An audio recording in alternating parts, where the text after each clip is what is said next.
मध्य प्रदेश में जूनियर डॉक्टरों की हड़ताल 7वें दिन भी जारी है। जूनियर डॉक्टरों के जरिए अपनी 6 नुकाती मांगों को लेकर इज्तिमाई इस्तीफा देने के बाद भी जहां हड़ताल को जारी रखा गया, वहीं हुकूमत ने अब जूनियर डॉक्टरों के खिलाफ सख्त एक्शन लेना शुरू कर दिया है।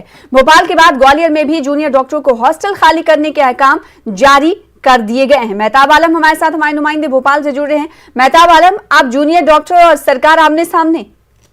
यकीनी तौर पर दोनों आमने सामने है, क्योंकि हुकूमत बार बार ये कह रही है कि 6 में से 4 मुतालबात पूरे किए जा चुके हैं, लेकिन जूनियर डॉक्टरों का कहना है कि अगर मुतालबात पूरे किए गए तो उसका अहकाम जारी क्यों नहीं किया जाता। जिस तरह से हॉस्टल खाली करने के अहकाम उन तक पहुंच जाता है, लेकिन अब तक अहकाम जारी करने का जो मुतालबात पूरे किया उसका अहकाम नहीं। वहीं पर आज जूनियर डॉक्टरों के सदस्य जो है एसोसिएशन के, उन्होंने एक अपील जारी की हुकूमत से कि हम बात करने के लिए तैयार है, लेकिन हुकूमत की तरफ से कोई भी पेशरफ्त नहीं हो रही है।